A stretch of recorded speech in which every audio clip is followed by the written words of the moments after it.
ሰላም ጤና ይስጥልን ውድ አድማጭ ተመልካቾቻችን እንደምን ሰንብታችኋል? ይህ ገበያ ሚዲያ ነው። ፕሮግራማችን ከገበያ ሚዲያ ዘውትር ምሽት 3 ሰዓት ተኩል ላይ ወደ እናንተ የሚደርሰው የገበያ ሚዲያ ልዩ የፖድካስት ፕሮግራም ነው። በዛሬው የገበያ ሚዲያ ልዩ የፖድካስት ፕሮግራም እንደተለመደው ከኢትዮጵያ ብሔራዊ ጥቅም ጋር የተሳሰሩ ወሳኝ መረጃዎችን ይዘናል። ቀዳሚ ያደረግነው የሶማሊያው የጦር አዛዥ የሶማሊያ መንግሥት ጦር ኢታማጆር ሹም በግብፅ ካይሮ ከግብፅ አቻዎቻቸው ጋር እየመከሩ ነው። ምን ላይ እየመከሩ ነው? ስለምን እያወሩ ነው? በስፋት እናየዋለን። በተለይ ይህ ጉዳይ በቀጠናው ያሉ አገራት ውስጥ ሊደረጉ የታሰቡ የግብፅ ወታደራዊ ሚስጥራዊ ስምሪቶችንም በሚመለከት መረጃን ያካተተ ነው። ስለዚህ ጉዳይ በስፋት ትሰማላችሁ። በእርግጥም ይህ ጉዳይ ከኢትዮጵያ ብሔራዊ ጥቅምና ከኢትዮጵያ ብሔራዊ የደህንነት ስጋት ጉዳዮች ጋር በጥብቅ የተቆራኘ ነው። በስፋት እንፈትሸዋለን። እንደዚሁም የሱዳኑ አንድ ወገን መንግሥት ወይም ደግሞ የሱዳንን ግማሽ መንግሥት የሚመሩት ሌተናል ጀነራል አብዱልፈታህ አልቡርሃን 2 ጀቶችን ከራሽያ በመቀበል በምትኩ ለራሽያ የጦር ሰፈር የምትገነባበትን ቦታና ወደብ ሊሰጡ ጥያቄ ማቅረባቸው ተሰምቷል። ጥያቄው ከሱዳን በኩል እንደቀረበ የወጡ መረጃዎች አመላክተዋል። በተለይም ይህ ጉዳይ በቀጠናው ላይ አዲስ የኃይል አሰላለፍ ለውጥ ሊያመጣ ይችላል የሚልም ስጋትን ፈጥሯል። ይህ ጉዳይ በእርግጥ እንዴት ይታያል? ከሰሞኑ ከእስራኤል፣ ከተባበሩት አረብ ኤምሬትስ፣ ከፈረንሳይና በአብዛኛው የምዕራቡ ዓለም አገራትን ከምትዘውረው ከአሜሪካ የጦር አዛዦች ጋር ውይይት ውስጥ የነበረችው ኢትዮጵያ በዚህ ጉዳይ ላይ ምን አይነት ሐሳብ ይኖራታል? በኢትዮጵያ በኩልስ ይሄ ጉዳይ እንዴት ይታያል? በተለይም የኢትዮጵያን ብሔራዊ ጥቅም ከማስጠበቅ አንጻር የራሽያ ወደ ቀይ ባህር ቀጠና መምጣት፣ እንደዚሁም በሱዳን አካባቢ የጦር ሰፈር ገንብታ ጦሯን ሱዳን ባህር ድንበር አካባቢ ማስፈሯ ከኢትዮጵያ ብሔራዊ ጥቅም ጋር ይገናኛል? ይነካካል? ወይስ እንዴት ነው? እንደሚታወቀው ራሽያ የኢትዮጵያን የባህር በር ጥያቄና አጠቃላይ ብሔራዊ ኢንተረስቷን ከሚደግፉ ወሳኝ ከሚባሉ የኢትዮጵያ አጋር አገራት መካከል በቀዳሚነት ከሚጠቀሱት ውስጥ አንዷ ነች። ይህንን ከአልቡርሃን ጋር ይደረጋል ተብሎ አሁን ላይ በሚዲያ አውታሮች የወጣውን መረጃ የኢትዮጵያ መንግሥት እስካሁን መግለጫ ባይሰጥበትም ጉዳዩ ቀላል እንዳልሆነ ይታወቃል። እንዴት ይታያል? የወጡ መረጃዎችን ማዕከል በማድረግ በስፋት የምንፈትሸው ጉዳይ ነው። ሌላው ጉዳይ አየር ኃይሉ በአፍሪካ 3ኛው አየር ኃይል ወይም ከ3ቱ ምርጥ የአፍሪካ አየር ኃይሎች በቀጣዮቹ ዓመታት አንዱ ለመሆን በርካታ ዘርፈ ብዙ ሥራዎችን እየሠራና በጣም ዘመናዊ የሚባሉ እንደ ሱ-35 ራሽያ ሰራሽ፣ ቻይና ሰራሽ፣ ሌሎችም ፈረንሳይና እስራኤል ሰራሽ የሆኑ ጀቶችን እንደዚሁም የሚሳኤል መቃወሚያ ሥርዓቶችንና አጠቃላይ ከአየር ክልል መጠበቅ ሥራ ጋር የተገናኙ ዘመናዊ ወታደራዊ መሳሪያዎችን መታጠቁን አስታውቋል። በመጪው ወር አጋማሽ ላይም ዓለም አቀፍ ደረጃውን የጠበቀ ወታደራዊ ትርኢት እንደሚያሳይ ይጠበቃል። እንደሚታወቀው አየር ኃይላችን 90ኛ ዓመቱን እያከበረ ነው የሚገኘው። ይህንን የ90 ዓመት ጉዞውን በዓል ምክንያት በማድረግም የተለያዩ ወታደራዊ ትርኢቶች እንደሚኖሩ ይጠበቃል። ይህንን በተመለከተ የአየር ኃይል ዋና አዛዥ ጀነራል ይልማ መርዳሳ የሰጡትን አስተያየት በሚመለከት የምንላችሁ ነገር አለን። ከዚህም ባለፈ አሁን ላይ በቀጠናው እየተደረጉ ያሉ የተለያዩ እንቅስቃሴዎች የሀገር ውስጥ ኃይሎችንም በማሰባሰብ ኢትዮጵያን ለመውጋት የሚያሰፈስፉ ኃይሎች ምን አይነት ተግባር ላይ ናቸው? በተለይም ይህ ጉዳይ ኤርትራን ይመለከታል። ኤርትራ ከሰሞኑ የውስጥ ኃይሎችን በማደራጀት ከኢትዮጵያ ጋር ጦርነትን ለመግጠም ሙከራ እያደረገች እንደሆነ የሚያሳይ መረጃ ወጥቷል። እንደዚሁም ሕዝባዊ ወያኔ ሓርነት ትግራይ ህወሓትም የፌዴራል ጦር ወይም መከላከያ ሰራዊት ከራያ አካባቢ ለቆ እንዲወጣ መጠየቁ ተሰምቷል። ይህ ጉዳይ አንድምታው ምንድን ነው? እንዴት ይታያል?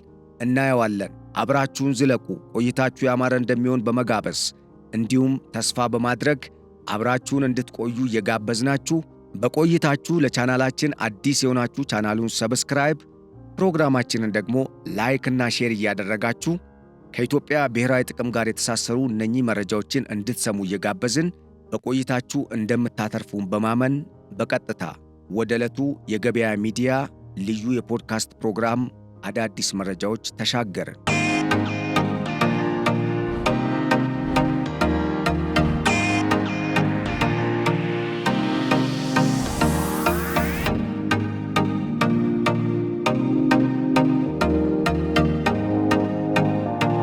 ቀዳሚ ያደረግነው የሶማሊያን ጉዳይ ነው። የሶማሊያ ጉዳይ በጣም አስገራሚ ከመሆኑም በላይ ተደጋጋሚ ሙከራዎች በግብፅ በኩል ኢትዮጵያን በሶማሊያ በኩል ለመውጋት የሚደረጉ ጥረቶች እስካሁን ሳይቀዛቀዙ ቢቀጥሉም አንድም ውጤት አለመምጣቱን ተከትሎ በርካቶች ግብፅ የሄደችበት አካሄድም ሆነ የመረጠችው መንገድ አክሳሪ እንደሆነ የራሷ የግብፅ ጉንቱ ምሁራንም የአልሲሲ መንግሥት ሲጎነትሉ፣ ሲተቹ፣ ሲያብጠለጥሉ፣ ሲወቅሱ ከርመዋል። አስገራሚው ነገር የኢትዮጵያ ጠላት እንደ ወገብ ቅማል ከኢትዮጵያ ራስ ላይ መውረድ የማትፈልገው እቺ ሰይጣን አገር ግብፅ አሁን ደግሞ በአዲስ መልኩ ወደ ሶማሊያ ስምሪት ለማድረግ የሶማሊያውን የጦር አዛዥ የበላይ ጦር አዛዥ አህመድ ፊቂን በካይሮ ጠርታ በድብቅ ነው ሄዱት። በነገራችን ላይ እኚህ ሰው ውይይት እያደረጉ ነው። ካይሮ ከተመው ከማን ጋር ነው የሚያደርጉት? ከግብፅ የጦር ጄኔራሎች ጋር። እንደሚታወቀው ከዚህ ቀደም በተደጋጋሚ ለመግለጽ ሞክረናል። የግብፅ የጦር ኃይሎች በሶማሊያ 10,000 ወታደሮችን አሰፍራለሁ ሲል ዝቶ ነበር። በወቅቱ የግብፅ ጦር አዛዥ ይህንን መግለጫ ሲሰጡ በሶማሊያ የኢትዮጵያ አምባሳደር የሆኑት አምባሳደር ሱሌማን ደደፎ የግብፅ ጦር ወይም የግብፅ መንግሥት ለቀጠናው ሰላም እሰራለሁ ብሎ የሚያስብ ከሆነና እንደሚያወራው ለቀጠናው ሰላም ፍላጎት ቢኖረው ሶማሊያ ብዙ ሺህ ኪሎ ሜትሮችን ርቆ መጥቶ ሶማሊያ ከመክተም ይልቅ ሱዳን አጠገቡ አፍንጫው ስር ያለውን አጠገቡ ያለው እያባላች ያለችውን ግብፅ ራሷ ማለት ነው ሱዳንንና ጋዛ ያለቁትን ፍልስጤማውያን ወንድሞቻቸውን ማዳን በቻሉ ነበረ። ስለዚህ አጀንዳው ግልጽ ነው። ዓለም ማወቅ አለበት። ዓለም ያውቀዋል። ይህንን የግብፅ ወደ ሶማሊያ መግባት ኢትዮጵያን ለማወክና እንደነገርኳችሁ ከዚህ በፊትም ተደጋጋሚ ጊዜ ተናግሬያለሁ። አይ ቲንክ ይህንን ነገር መንግስትም በጣም የሚያስብበት ይመስለኛል። የግብፅ ወደ ሶማሊያ መግባት አምባሳደር ሱሌማን ደደፎም እንዳሉት ኢትዮጵያን ለማወክ ነው። ለምንድን ነው ከተባለ ኢትዮጵያን በአራቱም አቅጣጫ በመክበብ የኢትዮጵያን ብሔራዊ ጥቅም ለማስቀረት ኢትዮጵያን የማትፈልገውን አሳሪ ውል በአባይ ውሃ ላይ ለማስፈረም። በጣም የሚገርማችሁ ነገር ደግሞ ኢትዮጵያ በአባይ ወንዝ ላይ እንኳን ብትፈርምላት አታደርገውም። አበደን ቢሆን እንኳን ግብፅ የምትተውን አገር አይደለችም። እኔ በጣም የሚገርመኝ ነገር ይሄ ነው። የኛ አገር ሁኔታ አጠቃላይ የኢትዮጵያ ሁኔታ ይሄ ሆኖ እየታወቀ ማለት ኢትዮጵያ ያላት አጠቃላይ ቀጠናዊ ዓለም አቀፋዊና አህጉራዊ እንቅስቃሴ በሰላም በጋራ ተጠቃሚነትና ነገሮችን ለጋራ ጥቅም በሚጠቅምና በሚያመች መልኩ ማድረግ ላይ የተመሰረተ የውጭ ግንኙነት ፖሊሲን እንደምትከተል እየታወቀ የግብፅ መንግስት ሆን ብሎ በጸባጫሪነት ተግባር ኢትዮጵያን ከቦ ለመውጋት በማሰብ ነው ወደዛ የገባው። አምባሳደሩም ይህንን ያረጋገጡት። እና የሚገርማችሁ ነገር የግብፅ ጦር ወደ ሶማሊያ ስምሪት አደርጋለሁ ብሎ ሲናገር የአምባሳደሩ ቅጽበታዊ መግለጫ የግብፅን ጦር ሂዩሚሌት ነው ያደረገው፣ ሞራሉን የሰበረው። ለምን ሲባል ከቀናት በኋላ የግብፅ መንግስት መግለጫ ከሰጠ ከቀናት በኋላ 16 አባላት ያሉት የግብፅ አሳሽ የጦር ቡድን ወደ ሶማሊያ ይመጣና ሶማሊያ ሄዶ ገብቶ የተለያዩ አካባቢዎች አሰሳ ጀመረ። የተለያዩ አካባቢዎች ያሉ ነባራዊ ተጨባጭ ሁኔታዎች ምን ይመስላሉ? የግብፅ ጦር ሲገባ ወደ ሶማሊያ የት አካባቢ ነው የሚያርፈው? ምንድነው የሚኖረው ነገር የሚለውን ጉዳይ ማለት ነው።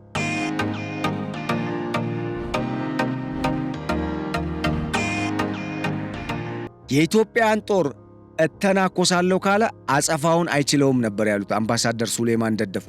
በጣም የሚገርማችሁ ነገር የግብፅ ጦር ሶማሊያ ውስጥ ገብቶ አሰሳ እያደረገ ባለበት ወቅት እንግዲህ እነኛ 16 የሚባሉት ዋና የነሱ ብቃት አላቸው ተብለው የተመረጡ የጦር አመራሮችን የላኩት አጃቢዎቻቸውም እንዳሉ አንድ ላይ አሰሳ እያደረጉ ባለበት ወቅት አልሸባብ ከፍተኛ ጥቃትን የፈጸመባቸው 3 ሰው ተርፎ ነው ወደ ግብፅ የተመለሰው በወቅቱ ማለት ነው። 3 ሰው አስቡት። ይህንን አንድም የግብፅ ሚዲያ አልዘገበው። አንድም ለምን? አሳሹ ቡድን ገና ዋናው ጦር ይገባል ብለው እነሱ የገመቱትና ሲደነፉለት ወይም ደግሞ እኛ ላይ የሶማሊያው የመልክዓ ምድራዊ አቀማመጥና የባህር ዳርቻዎቹ ሎጂስቲክስ የሚተላለፍባቸው፣ ምክንያቱም ጦሩ እዛ ከሰፈረ ከግብፅ የሚመጣለትን ወታደራዊ መሳሪያም ሌሎች የሎጂስቲክስ አቅርቦትም እንዴት ነው ማግኘት የሚችለው የሚለውን ለመለየት፣ ተጨማሪ ደግሞ ኢትዮጵያ አፍንጫ ስር ቁጭ ብለን አሸባሪዎችን እያመረትን እንደ አሸን እያፈላን ወደ ኢትዮጵያ እንዴት ነው የምንልከው? የቱ ቦታ ይሻለናል ነው የነሱ ሐሳብ የነበረው። በዛ አካባቢ በነገራችን ላይ እነሱ ሊመርጡ ያሰቡት አካባቢ በሰሜናዊ ሀርሸበሌ ግዛት ነበረ። እሱም በኋላ ላይ ነው በእርግጥ የተቀየረው። መጀመሪያ የነበረው ኢትዮጵያ፣ ሶማሊያና ኬንያ የሚዋሰኑበት ድንበር አካባቢ ነበር። በጣም ወሳኝ ስትራቴጂክ ቦታ ነው። ያ ቦታ ለበርካቶች ከፍተኛ የሆነ መስዋዕትነት ተከፍሎበት የተያዘ ቦታ ብቻ ሳይሆን በርካታ የሆኑ የንግድ እንቅስቃሴዎች፣ ወታደራዊ እንቅስቃሴዎች የሚካሄዱበት ስትራቴጂካዊ ቦታ ነው። የኢትዮጵያ ጦር እንደምታስታውሱት በ2006 እንደ ፈረንጆቹ አቆጣጠር ወደ ሶማሊያ ሲገባ ባይዶዋ፣ ኪስማዩ፣ ሞቃዲሾ፣ ላይኛውና ታችኛው ሄርሸበሌ እንደገና ደግሞ ጌዲዮ ግዛት ያልገባበት ቦታ የለም። ጥርግርግ አድርጎ ነው አልሸባብን ድምጥማጡን ያጠፋው። ከዛ በፊት ማን ገብቶ ነበር? የአሜሪካ ጦር ገብቶ ነበር። የአፍሪካ ህብረት ሰላም አስከባሪ ጦር ገብቶ ነበር። አልቻሉትም። የአሜሪካ መንግስት ከኢትዮጵያ መንግስት ጋር ተጣመረ። የኢትዮጵያ መከላከያ ሰራዊት ገባ። አልሸባብ ልክ ቀድሞ እንደተመሰረተው፣ አልሸባብ መጀመሪያ በነገራችን ላይ ሲመሰረት የኢስላማዊ ሸሪያ ካውንስል ወይም ምክር ቤት በሚል ነው የተመሰረተው። እኔ እኮ በጣም የሚገርመኝ፣ እስኪ ለእስልምና ሃይማኖት ክብር ይኑራችሁ።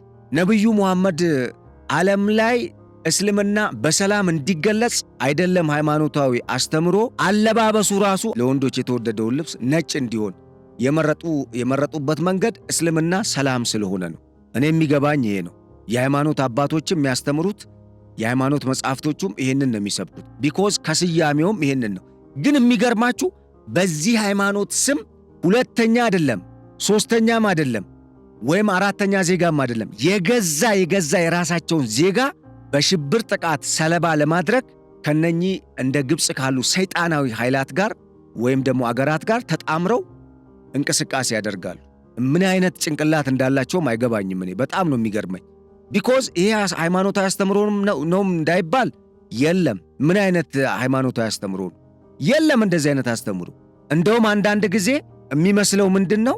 ሃይማኖቱን ለማስጠላት ፐርፐዝሊ አውቀው ሰው ሃይማኖቱን እንዲጠላ ለማድረግ ሆን ተብሎ የሚሰራ ነገር ነው የሚመስለው። ምክንያቱም ይሄ አይነት ተግባርም ሆነ አስተምሮ የለም በእስልምና ውስጥ። ግን የሚገርማችሁ ምን ብለው ተሰየሙ? ያው የማይገባው ሊሸወድ ይችላል። ኢስላማዊ ካውንስል ወይም ሸሪያ ካውንስል ብለው ነበር የተቋቋሙት ሶማሊያ ውስጥ። መቼ? ከዘያድ ባሬ መንግስት ውድቀት ማግስት በኋላ ላይ እየተጠናከረ እነ ግብፅ፣ እነ ሳውዲ አረቢያ፣ እነ ሱሪያ፣ ኢራቅም ጭምር እያስታጠቁት ነገሮችን በደንብ እንትን እያሉ፣ በተለይ ሱሪያ፣ ግብፅ፣ ሊቢያ፣ ሳውዲ አረቢያ እያስታጠቋቸው አቅማቸው የተፈረጠመ መጣና ኢትዮጵያን በእጃቸው ውስጥ ለማስገባት፣ በተለይ በጣም የሚገርማችሁ ነገር እዚህ አዋሽ መልካሳ ድረስ ከአዳማ ፈቅ ብሎ አዋሽ መልካሳ ድረስ መጥተው የእኛ ግዛት ነው እስከ ማለት የደረሱበት ጊዜ እንደነበር ታስታውሳላችሁ።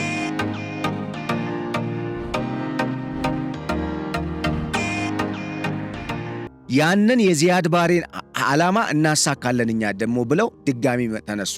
በኋላ ላይ የኢትዮጵያ ሰራዊት በ2006 እንደ አውሮፓውያን አቆጣጠር ገባ። ድባቅ ነው የመታቸው። አልቻሉትም። እንግዲህ ግዛቱ የነሱ ነው የነበረው። በጣም በረሃማ ነው ቦታው፣ አድካሚ ነው፣ ውጣ ውረድ አለው፣ ተራራ አለው፣ አቀበት ቁልቁለት አለው። ይህንን ተቋቁሞ ድል ነሳ የኢትዮጵያ ሀገር መከላከያ ሰራዊት። ክብር ይገባዋል። በነገራችን ላይ የሚገርማችሁ ግን ነገር ተቀይሮ የሶማሊያ መንግስት ይቋቋም፣ ሶማሊያውያን አሁን ራሳቸውን ችለው መንቀሳቀስ ይችላሉ የሚለው ጉዳይ ሲመጣ መንግስት ከቆመ በኋላ ተመልሰው ያ ኢጓቸው ስላለቀቃቸው ኢትዮጵያ ላይ አጌኒስት ለመሆን ከግብፅ ጋር መጣመር ፈለጉ። እኔ አንድ የማይገባኝ ነገር እና ግን ደግሞ እየሆነ ያለ ነገር እነሱ ኤርትራ ከኢትዮጵያ ስትገነጠል እኮ አዝምተዋል፣ ጦር አዋጥተዋል። እኛ እኮ ሶማሊያ የሆነ ነገር ስታደርግ እኮ አንድም ነገር አጌኒስት ሶማሊያ ሰርተን አናውቅም። በእርግጥ የኢትዮጵያ መከላከያ ሰራዊት በመንግስት ትእዛዝ ወደ ሶማሊያ ሲገባ በጣም በከፍተኛ ሁኔታ አልቃይዳን ጨምሮ በርካታ አልኢትሃድ፣ አልኢስላሚያ ወዘተ የመሳሰሉ በጣም የሚያምር የሙስሊም ስም ይዘው ግን አንድም ተግባራቸው ከእስልምና ጋር የማይገናኝ የእስልምናን ስም የሚያጠፉ አሸባሪዎች በሞቃዲሾ እና በአጠቃላይ ሶማሊያ ውስጥ እንቅስቃሴ ለማድረግ ሙከራ እያደረጉ ስለነበር ከፍተኛ የጸጥታ ስጋትም ስለነበረ ገባ። ቀጠናውን ለማድረቅ ግዴታ ስለሆነበት ገብቷል። ከዛ በዘለለ ግን ሶማሊያ እንደምታደርገው አይነት ወረራ ሶማሊያ ላይ አላደረገም። በእርግጥ አንዳንዶች የኢትዮጵያ ሰራዊት ሶማሊያን ወሯል የሚሉ ነገሮች አሉ፣ የሚሉ ትችቶች አሉ። ግን እንደዛ አይደለም ጉዳዩ። ምክንያቱም አዛት ታይም በወቅቱ የሶማሊያ ራሱን የቻለ በህዝብ የተመረጠ ወይም ደግሞ ዓለም አቀፍ ዕውቅና ያገኘ እውነተኛ መንግስት የለም ነበር ሶማሊያ ውስጥ። ከዚያድ ባሬ ውድቀት በኋላ ነበረ የለም። ታሪክ የምታቅሰው ቻሌንጅ ማድረግ ትችላል። እና ይሄ ጸባጫሪነታቸው ቢሳካላቸው እኛም መውረር አይደለም ማጥፋትም ነው ማለት ነው የሚፈልጉት። ተመልከቱ እንግዲህ ለምንድን ነው ይሄን ያልኩት? ያን ጊዜ ግብፅ አሰፍራለሁ አለች ጦሯን። አሰሳ ለማድረግ የመጣው ቡድን አሰሳ ለማድረግ ሞከረ። 3 ብቻ ነው ተርፈው የሄዱት።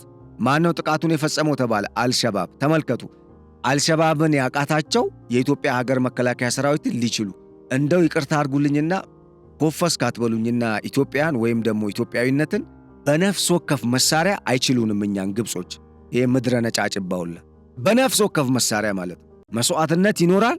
እኛ ግን ታሪካችንን አናበላሽም፣ አበደን አናበላሽም ታሪካችንን። አንተ ሚዲያ ላይ ቁጭ ብለህ ነው የምትናገረው እንዳትሉ፣ የምሬን ነው የምነግራችሁ።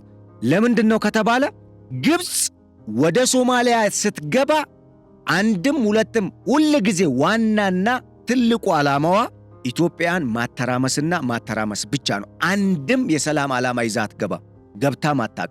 እናም በወቅቱ የአፍሪካ ህብረት የሰላም አስከባሪ ሚሽን 2ኛ ዙር ነው። በነገራችን ላይ ያሁኑ እንደቀደመው ጊዜ አልሸባብን ማጥፋት ብቻ አይደለም። ያሁኑ የአፍሪካ ህብረት የሰላም አስከባሪ ሚሽን ሶማሊያን ማቋቋም ነው። ሶማሊያን ማቋቋምና ራሷን ችላ የምትንቀሳቀስ ሀገር ለማድረግም ዓላማ ያደረገ ነው። የበፊቱ ቶታሊ ሶማሊያ አንደር አታክ በሚል ነው የገቡት በአልሸባብና በሌሎች ዓለም አቀፍ አሸባሪ ቡድኖች ምክንያት። ያ ስለሆነ በወቅቱ ምንድነው የተፈጠረው? አገራት ተረባርበዋል። ኬንያ ሰራዊት አዋታለች፣ ዩጋንዳ በደንብ አዋታለች፣ ኢትዮጵያ ደግሞ በጣም በከፊል የአንበሳውን ድርሻ ተወጣለች። ለምን? በጣም በርካታ ስጋቶችን ሊፈጥሩ የሚችሉ እና የፈጠሩ በርካታ ደግሞ የሽብር ጥቃቶችንም በኢትዮጵያ ውስጥ ለመፈጸም እንቅስቃሴ ላይ የነበሩ ኃይሎች ተበራክተው ስለነበረ ግዴታ ነው የኢትዮጵያ መንግስት የገባበት አግባብ። አሁን ግን የሆነው ነገር ፈጽሞ ከዛ የተለየ ነው።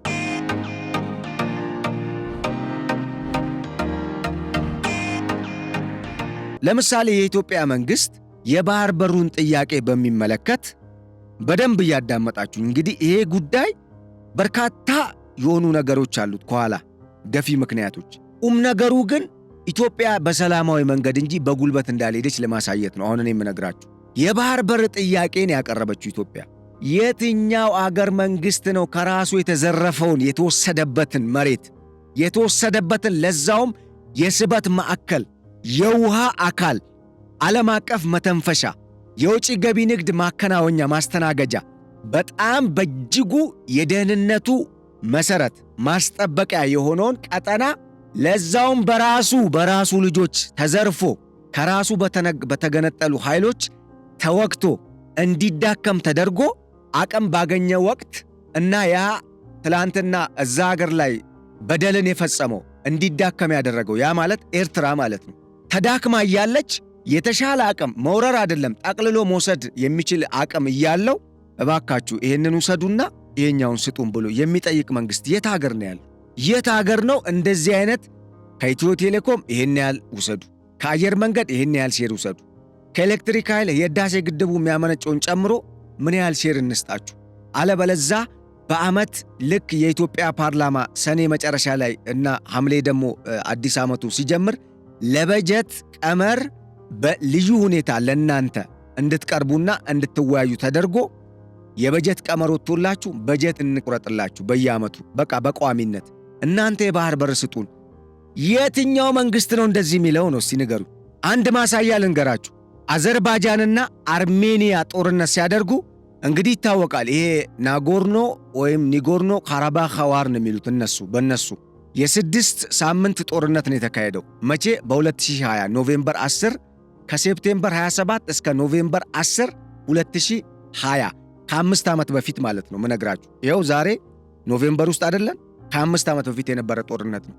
በጣም የሚገርማችሁ ነገር ያ ጦርነት ሲካሄድ አርሜኒያና አዘርባይጃን የተጣሉበት ግዛት ምን አይነት ግዛት እንደነበር ታውቃላችሁ? በጣም አስገራሚ ጦርነት ነው ያ ጦርነት። ለምንድን ነው ይህን ማነሳው? ከኢትዮጵያ ጋር በጣም ምሳሌ ሆኖ የሚነሳ ጦርነት ስለሆነ። ለምን ኢትዮጵያ ምን ያህል የተበደለች ምን ያህል ሐቀኛ ሀገር እንደሆነች ለማሳየት ፈልጌ ነው። ተመልከቱ። አሁን አዘርባይጃንና አርሜኒያ የተጣሉት አዘርባይጃን ከአርሜኒያ ጋር ከምትዋሰንበት ግዛት አልፋ እንግዲህ ቢያንስ ከ2000 እና ከ2000 በላይ ኪሎ ሜትር ርቀት ልዩነት አለው በመሃሉ። ሌላ ግዛት አልፋ ነው እንግዲህ ሄዳ እዛ ግዛት ውስጥ አርሜኒያ የኔ ነው ትላለች፣ አዘርባይጃን የኔ ነው ብላ እየተዋጋችሁ አስባችሁታል? ሁለት ጎረቤታሞች አሉ፣ በመሃላቸው አንድ ጎረቤት አለ።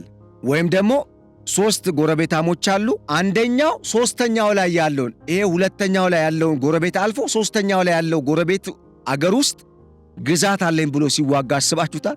አይደለም እኛ አፍንጫ ስር 30 ኪሎ ሜትር እና 40 ኪሎ ሜትር ርቀት ላይ ያለን የባህር ክልል ትተን ወይም ወስደውብን አስቡት። ጦርነት አለማድረግ እንደነሱ ቢሆን ማለት ነው ሞኝነት ነው።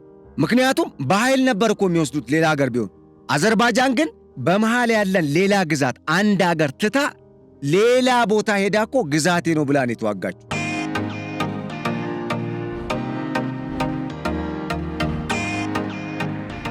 አስባችሁታል? እንግዲህ አዘርባይጃን የኔ ግዛት ነው ብላ ክሌም የምታረገው ግዛት ውስጥና አርሜኒያ የኔ ነው ብላ አዘርባይጃን ጋር ጦርነት ውስጥ የገባችበት ግዛት መካከል ሌላ እኮ ግዛት አለ። አስባችሁታል? በድንበር እንኳን የማይገናኝ ግዛት ማለት ነው። ኢትዮጵያ የጠየቀችው ታሪካዊ መብቷን ነው፣ ተፈጥሯዊ መብቷን ነው፣ ሕጋዊ መብቷን ነው። ይህንን በስሜት አይደለም የምለው። ኤርትራውያንን ኢትዮጵያውያን ምን አደረጓቸው? ይኸው አብረን ነው እየኖርን ያለ ነው። እንደ ኢትዮጵያ ኤርትራውያን የሚኖሩበት ሌላ የአፍሪካ ሀገር አለ? እነሱ ዛሬ ከሱዳን ጋር ተጣምረው ኢትዮጵያን ለመውጋት እያሰቡ ነው። ግን እንደ ኢትዮጵያ ኤርትራውያን የሚኖሩበት ሌላ የአፍሪካ ሀገር ካለ እኔ ውሸታም ነኝ። የለም። ለምን? አገራቸው ነው። ለምን? ወንድማማቾች ነን። ለምን? እህትማማቾች ነን። ለምን? በስጋ በደም አንድ ነን። እና ምንድነው ችግሩ? ቆይ ለኢትዮጵያ የነበራትን የባህር በር ቢሰጡ እነሱ የባህር በር ሳይኖራቸው አይ የኛ የባህር በር ነው ብለው ቢከራከሩ አንድ ነገር ነው፣ ችግር የለውም እንዴ። ያን የሚያክል የባህር በር አላቸው በሰሜን በኩል። ይሄ ደቡባዊ የቀይ ባህር ቀጠና ደግሞ አሁን ኤርትራ የኔ ነው የምትለው ግዛት የአሰብ አካባቢና አጠቃላይ ከምጽዋ በስተደቡብ አቅጣጫ ያለው የኢትዮጵያ ግዛት ነው። በታሪክም በሕግም በተፈጥሮም አፋሮች ሪፍረንደም ይካሄድ፣ ህዝበ ውሳኔ ይካሄድና እስኪ እንየው። ያን ጊዜ ይታይ። እኛ ኢትዮጵያዊ ነን። አሰብም የኤርትራ ሆኖ አያቅም። ይሄ ቀጠና የኤርትራ ሆኖ አያቅም። የመሬት አቀማመጡ ራሱ ይለያል። 370 ሺህ ምናምን አፋር ነው የተፈናቀለው ከቀይ ባህር ቀጠና፣ የኢሳያስ አፈወርቂ መንግሥት ያፈናቀለው። ይሄንን በቅርቡ ከኢሳያስ አፈወርቂ መንግሥት ጋር የትጥቅ ትግል ውስጥ የሚገኘው ወይም ኢሳያስን ለመጣል ወደ ትጥቅ ትግል የገባው የቀይ ባህር አፋሮች ኅብረት ነው ይሄንን ያስታወቀው። ይሄን መረጃ አስባችሁታል? ይሄ መረጃ ለተባበሩት መንግሥታት ድርጅት ገብቷል፣ ለአውሮፓ ኅብረት፣ ለአፍሪካ ኅብረት፣ ለኢጋድ፣ ለኢትዮጵያ መንግሥት። እሺ አሁን አንድ ጥያቄ ልጠይቀን። ኢትዮጵያ ይህን ጥያቄ ስታቀርብ ምንድን ነው ጥፋቱ? ወራሪ ነው የሚያስብላት? ኢትዮጵያን የወረረችው እኮ ትላንትም ግብፅ ነች፣ ኢትዮጵያ አይደለች። ተመልከቱ፣ ግብፅ ነች ኤርትራን እንድትገነጠል ከኢትዮጵያ ያደረገችው። አሁን መሰረቱ ይሄ ነው። ኢትዮጵያ ይህንን የባህር በር ጥያቄ ስትጠይቅ ኢሳያስ አፈወርቂ ቶሎ ብለው ወዴት ሄዱ? ግብፅ ደግሞ ቶሎ ብላ ወዴት ሄደች? ጅቡቲና ሶማሊያን ጠራች። በተለይ ሶማሊያ ተጠራች። ለምንድን ነው ሲባል አሁን ሶማሊያ ያለውን ሁኔታ ለማሳየት ፈልጌ ነው። ሶማሊያ የባህር በር ስትጠየቅ ለንግድ አገልግሎት እንጂ የባህር ኃይል እዚህ አካባቢ እንድታሰፍሩ አልፈቅድም አለች። ተመልከቱ፣ እነ ቱርክ መጥተው የባህር ኃይል አይደለም ነዳጇን ማዕድኗን ሲቀራመቱ ምንም አላለችም። ምቀኝነታቸውን ብቻ ተመልከቱ። ይሄ ማለት በጣም አይን ያወጣ ጠላትነት፣ ይሄ ምክንያት የሌለው ጥላቻ እንዳላቸው ብቻ እንድትመለከቱ ነው የቀጠናው ሀገራት ለኢትዮጵያ። የምሬን ነው የምነግራችሁ፣ በተለይ አረቦቹ። ሁለተኛ ይህን ስል አረብና እስልምናን እየለያችሁልኝ እሺ ወንድሞቼ። ምክንያቱም በጣም ሃይማኖቱን የሚያከብር ለሃይማኖቱ የሚጨነቅ ትክክለኛ ደግሞ እስልምናን ተግባራዊ የሚያደርግ ሙእሚን ያለው ኢትዮጵያ ውስጥ ነው። በድፍረት መናገር ይችላሉ። በስሜትም ተናገርክ በሉ እሱ የእናንተ ምርጫ ነው። ግን ይህንን በእውነት መናገር ይችላሉ። ኢትዮጵያ ከነ ካዕባና ከነ መዲና መስጂድ ቀጥሎ ሶስተኛዋ ቅድስት ከተማ ነች ወይም አገር ነች። ለምን ከተባለ ነቢዩ ሙሐመድ መልእክተኞቻቸውን ወይም ባልደረቦቻቸውን ቤተሰቦቻቸውንም ጭምር ወደ አበሻ ንጉሥ ሂዱ፣ በዛ ሰላም ስላለ እዛ ያስጠልሏቸዋል ብለው መጥተው በክብር ነው የሞቱ፣ እዚሁ ተቀበሩ። የቀሩት ደግሞ ቁረይሾች ነገሩ በርዶ እስልምናን ተቀብለው ከተሸነፉም በኋላ በአጠቃላይ ታሪኩ ከተቀየረ በኋላ እስልምና ቤዝ ሲያገኝ ወደ ሳውዲ አረቢያ የተመለሱበት ሁኔታ ነው ያለው። ይሄ ታሪክ ሱዳን አይደለም የተደረገው። ይሄ ታሪክ ግብፅ ውስጥ አይደለም። ይሄ ታሪክ ጅቡቲ ውስጥ አይደለም፣ ወይም ደግሞ ሶማሊያ ውስጥ አይደለም የተደረገው። ይሄ ታሪክ ዩጋንዳ አይደለም። ይሄ ታሪክ ኬንያ አይደለም የተደረገው። ይሄ ታሪክ ሶሪያ አይደለም። ይሄ ታሪክ የተባበሩት አረብ ኤምሬት ወይ ኳታር ወይ ኢራን አይደለም የተደረገው። ይሄ ታሪክ የተደረገው ኢትዮጵያ ውስጥ ነው። ነቢዩ ሙሐመድ ወደ ኢትዮጵያ ነው የላኩት። ለምን? ኢትዮጵያ የእኩልነት ሀገር ነች ብለው ስላመኑና ኢትዮጵያን አትንኩም ብለዋል። እነኚህ አረቦቹ ስላልገባቸውና የእስልምና አስተምሮ ጽንሰ ሐሳቡ በውል ስላልተረዱት ነው እንጂ ተጣምረው ኢትዮጵያን የሚያዳክም ኃይልን ለመርዳት ይቅርና ወይም ኢትዮጵያን ለመውጋት ይቅርና ኢትዮጵያ ላይ የሚነሳ አንድም የተንኮል ሴራ ካለ አክሻፊና አጋላጭ መሆን የነበረባቸው እነሱ ነበሩ። በሌላ አነጋገር ቀዳሚ የኢትዮጵያ ደጋፊ መሆን የነበረባቸው እነሱ ነበሩ። ግን ኢትዮጵያን ለመከፋፈል በሰይጣኗ ግብፅ አማካኝነት ኢትዮጵያ ላይ ተባብረዋል። ላይክዋይዝ አሁንም እየሆነ ያለው ነገር ይሄ ነው በተዘዋዋሪ። ለምንድን ነው ያልኩት? ሶማሊያ የባህር በር ስትጠየቅ እምቢ አለች። እነ ቱርክ፣ እነ ኳታር፣ እነ ቻይና፣ እነ ግብፅ መጥተው የባህር ኃይል አይደለም ጦራችንን እዚህ እንደፈለገን እናስፍር፣ ማዕድኑን እንቀራመት ሲሉ ግን አንድ ነገር አልተናገረም የሐሰን ሼክ መንግስት። ለምን? ኢትዮጵያ እኮ ሁለቱን ወንዞች እኮ በገድብ አለቀ እኮ ጉዳዩ። ሶማሊያ የምታመርተው በዓለም አቀፍ ደረጃ ታዋቂ ያደረጋት ሙዝ እኮ የለም። ከዛ በኋላ አላደረገችም። ግን ኢትዮጵያ አንድም የኢትዮጵያ መንግስት ወደ ሶማሊያ መሄድን ውሃ አልገደበም። ወደ ግብፅ መሄድን ውሃ ለነሱ የሚበቃ ሆኖ ለነሱ የተትረፈረፈ ሆኖ ሲቀር እንጂ አንድም አባይን ጨምሮ ማለት ነው የተገደበው ህዳሴ ግድብን ጨምሮ የተገደበባቸው ወይም የተቆረጠባቸው ውሃ የለም።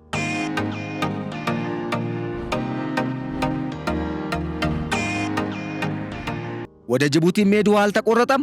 ታውቃላችሁ፣ አዋሽ ጅቡቲ ሄዶ ነው ድንበር ላይ የሚሰምጠው። ወደ ኬንያ መሄድ አንድም አልተቆረጠም። ኢትዮጵያ ግን ይህን ማድረግ ትችል ነበር እና ስትጠየቅ እምቢ አለች። ኢትዮጵያ ከሶማሌላንድ ጋር ንግግር ጀመረች። ሶማሌላንድ ዛሬ በርካቶች እንደሚያወሩት አይደለም ነፃ የወጣችው። ሶማሌላንድ 1960 ነው ከቅኝ ግዛት ነፃ ሲወጣ ያኔ ነው እኔ ነፃነት ያገኘሁት። 35 የሚሆኑ የዓለም ሀገራት ነፃነት የሰጡኝ ያንን ነፃነት ነው አክብሩልኝ ያልኩ ያለሁት ብላ ለተባበሩት መንግስታት ድርጅት፣ ለአውሮፓ ህብረትና ለአሜሪካ መንግስት፣ ለአፍሪካ ህብረት ደብዳቤ ጽፋለች። ሐቅ ነው። እንደውም አሁን የአሜሪካ መንግስት የሶማሌላንድን የሀገርነት ዕውቅና እየጨረሰ ነው ያለው። አዲስ ህግም ጸድቋል። ይሄ የሆነበት ምክንያት ግን ምንድን ነው? ሶማሊያ መጀመሪያ ኢትዮጵያ የባህር በር ስትጠይቅና የጦር ሰፈር የምታሰፍርበትን ቦታ ስትጠይቅ አሻፈረኛል የሞቃዲሾ መንግስት። ከዛ ኢትዮጵያ ሌላ አማራጭን ተጠቀመች። አንድ ሁለተኛ፣ ይሄንን የሜሞራንደም ኦፍ አንደርስታንዲንግ ስምምነት ከተፈራረመችን በኋላ ኢትዮጵያ በሶማሊያና በኢትዮጵያ መካከል ቁርሾ ተፈጥሮ ያንን ቁርሾ ለማድረቅ ወደ ቱርክ አንካራ ተጠሩና ዘአንካራ ዲክላሬሽን የተባለውን ስምምነት ተፈራረሙ። ማናማ? የሶማሊያ ማዕከላዊ መንግስትን የሚመሩት ፕሬዝደንት ሐሰን ሼክ መሐሙድና የፊድሪ ጠቅላይ ሚኒስተር ዶክተር አብይ አህመድ ራሳቸው። መጀመሪያ ፕሬዝደንት ታዬ አጽቀሥላሴና የሶማሊያ ውጭ ጉዳይ ሚኒስተሮች ንግግር ሲያደርጉ ቆይተው ነበር። 8 ሰዓት የፈጀ ውይይት ነው መጨረሻ ላይ ሁለቱ መሪዎች አድርገው ወደ ስምምነት የመጡት። ከዛ ከሶማሌላንድ ጋር ኢትዮጵያ የተፈራረመችውን ስምምነት በሶማሊያ ማዕከላዊ መንግስት በኩል ተግባራዊ ይደረግ ተብሎ ተስማሙ። ጨርሰው መጡ። ኤርዶዋን አስታረቋቸው። ልክ ሞቃዲሾ ሲገባ ካይሮ ተጠራ። ከካይሮ ተደወለለት። ምን ተባለ? እንድች ብለ ከሶማሌላንድ ጋር ተፈራርማ የነበረችውን ስምምነት ለኢትዮጵያ ተግባራዊ እንዳታደርግ ተባለ። አሁን ጨዋታው ምንድነው? እኛን እየሰማ አይደለም ማለት ነው። እምቢ አለና አሻፈረኝ አለ። ኢትዮጵያ የባህር በር ለንግድ አገልግሎት ልታገኝ ትችላለች። ወደብ የባህር በር አታገኝም። የጦር ሰፈር ወይም የጦር ኃይሏን የባህር ኃይሏን የምታሰፍርበት ቦታ ግን አንሰጥም አለ። ተስማምቶ መጥቶ ማለት ነው። እኔ የምላችሁ ምን አይነት ትዕግስት ነው የሰጠን ግን እኛ። ፈጣሪ ድንቅ ነው ስራው። አስቡት፣ የትኛው አገር ነው እንደዚህ አይነት ትዕግስት ያለው? አጠገቡ ጠላቱ ሊጥለው ሊበታትነው ሊያባላው አፍንጫው ስር የመጣን ጠላት ለመደራደር ፈቃደኛው ነው የሚቀርብ። የት ሀገር ነው እንደዚህ አይነት መንግስት ያለው? ባይዘዌ ሊያከብሩን ነው የሚገባው እንዴ። 130 ምናምን ሚሊዮን ህዝብ ይዘን ማለት አንድ ሀገር እንኳን ሌላ ተጨማሪ ከፊታችን ኖሮ ከነ ጅቡቲና ከነ ሶማሊያ በኋላ አንድ ሀገር እንኳን ኖሮ የባህር በር ብናጣ አንድ ጉዳይ ነው። 30 እና 40 ኪሎ ሜትር የባህር ርቀት ላይ ሆነን የባህር በር አጣችሁ ሲባል እንደው ባይኖረን እንኳን ከዚህ በፊት አሁን ብንጠይቅ እንደው ያስወነጅላል? እውነት እናውራ ከተባለ አያስወነጅልም። ለምን አይናችሁን አትገልጹም? በቃ እኮ እስካሁን እኛ ላይ አሻጥር ሰራችሁ። የኢትዮጵያን ሀብት ተቀራመታችሁ፣ አባላችሁ። አማራን ከኦሮሞ፣ አማራን ከትግሬ፣ ኦሮሞን ከሶማሌ አባላችሁ እኮ አናከሳችሁ፣ አገዳደላችሁ። አይበቃም? አሁን ደግሞ እስኪ ወደ ቀጠናዊ ልማት ቢያንስ ለኢትዮጵያም አይደለም ለማንም አይደለም ለራሳችሁ ህዝብ እስኪ ዘኑለት። ኢትዮጵያ ግን የሚገርማችሁ በዚህ ሁሉ መስዋዕትነት ውስጥ እያለ በዚህ ሁሉ ውጥንቅጥ ውስጥ በዚህ ሁሉ ችግር ውስጥ እያለፈች ዛሬ አስፓልት ትገነባለች፣ ግድብ ትገነባለች፣ የመስኖ ግድብ ትገነባለች፣ የኃይል ማመንጫ ግድብ እየገነባች ነው። ጦሯም እንደ አዲስ አቅሙን እያደራጀ ነው። ተመልከቱ የአምላክ ሥራ። ማንም ምንም ይበል፣ ከኋላ ያለውን መለኮታዊ አሰራር ግን ተመልከቱ። በአንጻሩ ኤርትራ ምን አይነት አስፓልት ተገነባ? ሶማሊያ ምን አይነት አስፓልት ተገንብቷል? እስኪ ንገሩኝ አንድ ግድብ፣ እስኪ ንገሩኝ አንድ ደና ሆስፒታል ኤርትራ ውስጥ ያለ፣ እስኪ ንገሩኝ አንድ ደና ዩኒቨርሲቲ ኤርትራ ውስጥ፣ እስኪ ንገሩኝ አንድ የባቡር መስመር፣ እስኪ አንድ የኤርትራ መንግስት የሶማሊያ መንግስት ለህዝቡ መሰረታዊ ግልጋሎትን እንዲሰጡ ያደራጀው ከፌደራል እስከ ታች ቀበሌ ድረስ መዋቅሩ የተስተካከለ በራሱ በጀት የሚንቀሳቀስ አንድ ተቋም እስኪ ንገሩ። የለም። ይሄንን አለማድረጋቸው ሊያማቸው ሲገባ እንደዛ እንዳያስቡም ቀርቀባ የያዘቻቸው ግብፅ እንደሆነች አውቀው አሻጥሯን ወደዛ ሂጂ ብለው እዛ አሽቀንጥረው መጣል ሲገባቸውና ያንን ማሰብ ሲችሉ ተደፍኖባቸው ኢትዮጵያ ላይ ለመድፈን ይሞክራሉ። ተዘግቶባቸው አእምሮአቸው 1960ና እዛ 50ዎቹ ስታክ አርጎ ከኮልድዋር ኢራጋ እዛው ቀርቶ ከቀዝቃዛው ጦርነት ከዛው ቀርቶ አሁን እኛ ወደ አዲስ ምዕራፍ ልንሸጋገር ስንል እኛን ለማወክ እንግዲህ ምን ትላላችሁ እስኪ? እና አሁን ምንድነው ግብፅ በሶማሊያ በኩል ልገባ ሞከረች፣ አልቻለችም። ለምን? ጁባላንድ፣ ሶማሌላንድ፣ ፑንትላንድ ከኢትዮጵያ ጋር እየሰሩ ነው። ከተባበሩት አረብ ኤምሬትስ ጋር እየሰሩ ነው። ከአሜሪካ መንግስት ጋር እየሰሩ ነው። ከእስራኤል ጋር እየሰሩ ነው። በጣም የሚገርማችሁ ነገር አንድ ነገር ልንገራችሁ እዚህ ላይ ቻይና፣ ቱርክ፣ ኳታር፣ ግብፅ፣ ኢራን በሶማሊያ ውስጥ እጅ ለማስገባት ይሞክራሉ። ይሄ ሁሉ ሆኖ ግን ጁባላንድን በእጃቸው ማስገባት አልቻሉም። ፑንትላንድን በእጃቸው ማስገባት አልቻሉም። ሶማሌላንድማ ኦልሬዲ አገር ለመሆን ነው እየተቃረበች ያለችው። አሁን 40 ምናምን አገራት ሪኮግናይዝ አድርገውኛል ብላለች በመግለጫ። አልቻሉም።